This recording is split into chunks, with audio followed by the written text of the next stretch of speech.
Het lijkt wel een bank hier bij L1. Een gekrakeel vandaag in alle media en op alle social media ook over de bonus die onze directeur kreeg. Ja, en wij hebben alleen maar een bonuskaart, moet je nagaan. €26.000 kreeg Rob Stevens, de directeur van L1, als extraatje. De Volkskrant onthulde dat vandaag en de vraag is, mag dat wel of mag dat niet juridisch gezien? We praten er onder andere over met Jan Bierhoff, mediadeskundige. Meneer Bierhoff, even naar de morele kant van het verhaal. Ja, het voelt niet goed natuurlijk, zoiets. Het voelt ingewikkeld. Dat is het minste wat je ervan kunt zeggen. Maar het is natuurlijk, zoals de Duitsers dat noemen, chefsache. Het uitkeren van bonussen. En er zal ongetwijfeld een argument zijn geweest aan de zijde van, in dit geval de Raad van Commissarissen, om tot deze stap over te gaan. In zijn algemeenheid staan natuurlijk op dit moment wel de salarissen van alle bestuurders en het hele management eigenlijk in de publieke en de semi-publieke sector onder druk. Ja, u zegt op dit moment, maar dat is toch iets van de afgelopen 5, misschien wel 10 jaar? Toenemende aandacht voor die materie wel. En een neerwaartse spiraal kun je ook wel aanwijzen op dat moment. En stevige opstellingen van de bewindslieden evenzeer. Dus totaal onverwacht kan het niet komen voor de betroffenen. Dat is de morele kant van de zaak. Heeft u ook een juridische opvatting over dit? Kan dit? Mag dit? Ik ga ervan uit dat het kan. Als het gegeven is dat dat wel dik voor elkaar zal zijn. Nou, we hadden natuurlijk heel graag hier Rob Stevens aan tafel gehad. Of iemand van de Raad van Commissarissen. Dit is natuurlijk een mediabedrijf, dus een beetje gênant is het wel. Maar wij hebben de heer Simons van de Raad van Commissarissen om een reactie gevraagd. En die heeft hij ook gegeven. Waar we het mee te maken hebben is een arbeidsrechtelijke overeenkomst met de directeur. Die staat overigens al van 2007.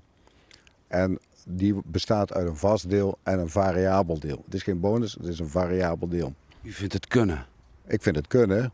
Maar we hebben natuurlijk ook aanpassende regelgeving in de tussentijd. Daarvoor, om die reden, hebben we ook het vorig jaar een gerenommeerd extern bureau gevraagd om daar een oordeel over uit te spreken.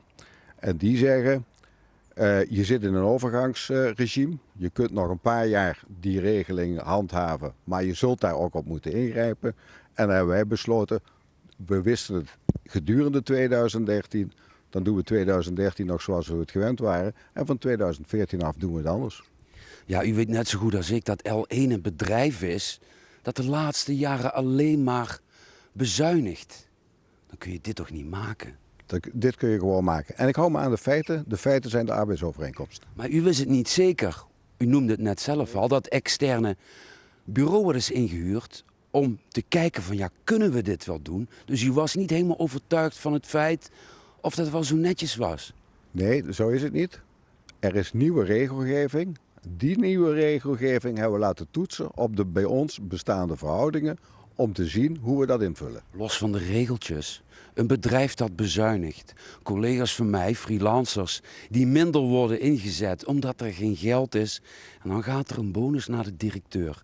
Dat is op zijn minst toch moreel onhandig. Ik dacht dat ik je net verteld dat het geen bonus is, maar een stuk variabele beloning al afgesproken in 2000. Ja, geef de naam bonus. Er gaat een extra, een groot bedrag naar iemand. Ik kom toch ook niet naar jou toe en zeg, Peter, doe het nou maar voor de helft van het geld. Dat doe ik niet. De verhoudingen zoals die zijn worden gerespecteerd. Je moet kijken of je het goed doet, ook binnen de nieuwe regelgeving. En dat doen we. En daar hebben we op geacteerd. Het externe bureau dat ingehuurd is, wat kostte dat trouwens om dat onderzoek te doen? Of dat wel kon, die betaling? Dat weet ik niet wat ze gekost hebben. Maar het was een goed bureau. Ja, die hebben, maar ik onderbreek je even, die hebben ook gezegd, het is niet zo handig in deze tijd, hè, hoe het ervoor staat, tijden van bezuiniging, zeker bij L1. Maar als jullie het willen doen, moet je het nu doen. Want straks gaat dat niet meer. Ja, dan weet je toch eigenlijk, dan voel je aan je klompen aan dat het niet helemaal oké is. Ik snap buitengewoon goed welke suggestie je me in de mond wil leggen, maar daar krijg je van mij verder geen antwoord op. Dat bedrag, vindt u dat eigenlijk niet hoog genoeg om je er druk over te maken?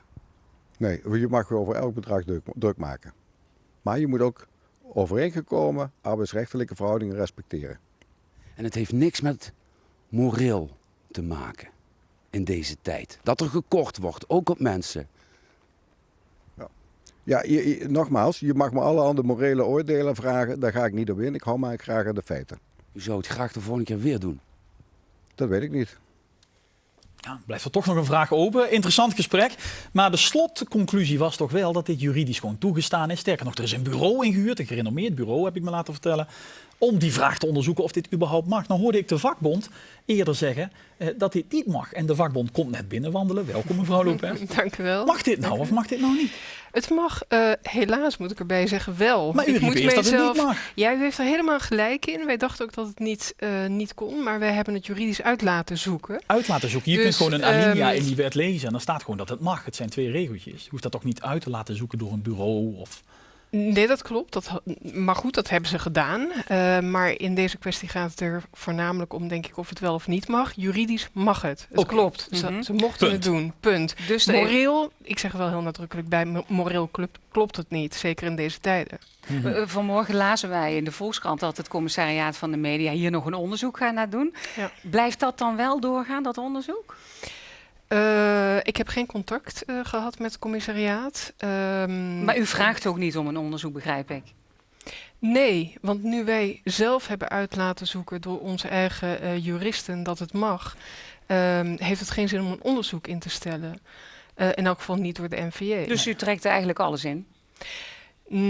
Nee, ik hou een slag om de arm om te kijken wat we kunnen doen. Nogmaals, wij hebben het ook vanochtend gehoord. Dus wij zullen ons ook even beramen wat de mogelijkheden zijn. Wij Het vinden is ook het in een elk beetje geval makkelijk en niet zo gauw het moreel woord bonus kloppen. valt om Ja. dan te gaan bashen en op bestuurders te gaan bashen en op een directeur. Terwijl Jan Simons zegt, dit is gewoon een afspraak uit 2007. Een arbeidsrechtelijke afspraak. We waren van plan die af te schaffen, die bonus. Maar we hadden dan nog een jaartje de tijd voor volgens de wet. Nou, dat hebben we gedaan. Ja, dat klopt. En wat wilt u daarmee zeggen? Waar maakt u zich druk om? De NVJ Ja. in dit geval. Ja. De journalistenvakbond dus, ja. Nou, dat wil ik wel toelichten. Ik heb net een reis van 3 uur achter de rug, dus vandaar zal ik even de moeite Heel zal over nemen. na kunnen denken. En hoe langer die aanloop, dankjewel. die Dus aanloop die u neemt, hoe korter de reactie die u kunt geven. Nee, Dus, helemaal to niet. the point. Heel simpel, moreel klopt het niet. De afgelopen jaren is er bijna niets anders gedaan dan bezuinigd. Dus dat betekent dat heel veel mensen te horen hebben gekregen, u bent ontslagen. Dat is 1. Het tweede is dat de tarieven van zelfstandigen de afgelopen 10 jaar 30% zijn gedaald. Dus dat betekent En voor de goede orde, heel zelfstandige veel- journalisten, dat zijn steeds meer journalisten die ook bij de regionale omroep Ja. werken, freelancers. Ja. Ook dat. Dus als je dat weet, dat sterker nog de gemiddelde zelfstandige ongeveer 20.000 euro verdient, dus dat ze bijna geen belegde boterham meer hebben, dan is het heel raar om een bonus te accepteren, ook omdat hij die belegde boterham, in dit geval de heer Rob Stevens, niet nodig heeft. Maar vindt u dan dus uiteindelijk... wind ik me op? Zeer zeker. Mhm. Daar Maar ben vindt ik u mee. dat die bonus dan terugbetaald moet worden? Want u zegt eigenlijk, ja, juridisch klopt het. Mhm. Maar moreel vinden we het niet zo handig allemaal. Vindt u toch dat het terugbetaald moet worden, dat bedrag? Ja, zeker. Ik vind dat het terugbetaald moet worden. Waarom? Nogmaals, zoals ik al aangeef, het doet iets met mensen die bij de omroep werken. Die zich echt, ook de mensen die achter zijn gebleven, die zich een slag in de rond moeten werken. Omdat hetzelfde werk met minder mensen gedaan moet worden. Het Maar ja, past je niet kunt als ook die zeggen dat de mensen niet directeur ervoor uitkomen aan zorgt het dat die einde van mensen in de maand. toekomst hun baan houden door die bezuinigingsmaatregelen goed Nou, uit te voeren. Het rare is dat de bonus is eigenlijk uitgekeerd omdat hij voldaan heeft, zeg maar, aan de afgesproken Hij heeft resultaten. goed bezuinigd. Hij heeft goed bezuinigd, maar hij heeft niet geïnvesteerd. En dat is het kwalijke in dit geval. Dus als hij Ik bedoel, die geïnvesteerd zou investeringen komen hebben... straks nog een keertje terug. Dus die zijn nu bezuinigd, maar daar gaan we volgend jaar of dat jaar daarna... Nee, of- je hebt je bonus gehaald omdat je dus geen investeringen hebt U gedaan. vindt het kunstmatig, dat, is zegt u eigenlijk. Zeer zeker. Ja. Ja, en pervers. Reacties van de kijkers die liegen er niet om. We hebben er eentje. Waarom moet zo iemand ook nog een bonus krijgen? Voor wat? Hij heeft toch al een riant salaris en laat het werk door zijn personeel opknappen. Meneer Bierhoff, het gaat er natuurlijk ook om dat het belastinggeld is waar we hier mee aan het spelen Dat is zijn. zeker belastinggeld. En ik denk ook dat je dat in overweging moet nemen op het moment dat je zo'n variabel deel, begrijp ik, sinds nu in ontvangst neemt. En er zijn natuurlijk allerlei andere mogelijkheden en je hebt speelruimte in zo'n geval. En wellicht zal je andere keuzes kunnen maken in die situatie. Hij kan natuurlijk als geen ander inschatten in welke penibele situatie ook de regionale omroep zit. Niet alleen in termen van personeelteruggang, daar heeft mevrouw Lopez al op gewezen. Mhm.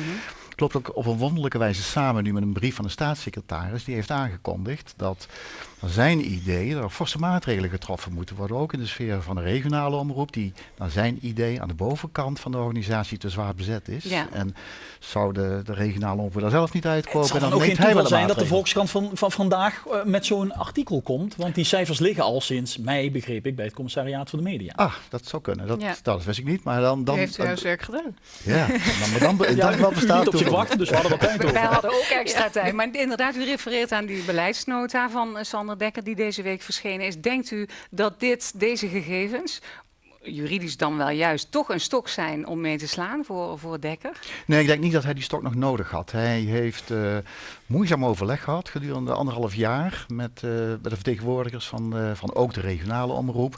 Dat is op niets uitgelopen. Die hebben geen overeenstemming kunnen bereiken. En de mededeling, ook tamelijk kortweg in zijn brief, is: dames en heren, u krijgt van mij nog 4, 5 maanden. Als u er dan niet uit bent, kom ik met een aanwijzing. Dat betekent gewoon, als jullie het niet kunnen regelen, dan Regel ik het zal voor de jullie. wetgever voor u spreken. Ja. Hoe zit het bij andere regionale omroepen? Vindt u het daar allemaal prima gaan? Nee, want we weten ook van het artikel staafdiagrammetje. in de Volkskrant inderdaad dat er dus velen hetzelfde hebben gedaan. Dus dat 1/3 van zeg maar het bedrag wat ze mogen investeren, dat daar dus ongeveer 1/3 naar de directie gaat. Ja, nou is het wel interessant dat wij hebben hier een directeur. Die krijgt zo'n bedrag. We hebben nog een hoofdredacteur. Die krijgt ook vast goed betaald. Andere omroepen die in dat lijstje staan, die hebben een directeur/hoofdredacteur. Die Ja. krijgen dat bedrag dus, maar hebben die 2 functies gecombineerd. Maakt Ja. dat nog wat uit? Ik ken wat van die gecombineerde functies en naar eigen inzicht gaat hen dat betrekkelijk gemakkelijk af. Dus dat zou Ja. nog een idee zijn voor een hier, wilt u Voilà. zeggen. Ja. Ja. Ja. Ja. Het laat zich dan ook lastig vergelijken hè, door die cijfers op die Ja. manier. Ja. Maar er zal ongetwijfeld, er rust ook op de regionale omroepen een behoorlijke bezuinigingsdoelstelling die vanaf 2017 ingevuld moet zijn. Dat betekent dat het per 2016 geëffectueerd moet gaan worden en daarmee per 2015 besloten. Dus er zal ook op korte termijn ten aanzien van de topstructuur van de regionale omroep, in de breedste zin van het woord, zullen er toch fors nodig gekraakt moeten worden. Mevrouw Lopez, dan weten we allemaal een beetje hoe de media werken. Juridisch is het dichtgetimmerd. Deze storm die duurt een dag, misschien 2 dagen. Volgende week zijn we het vergeten.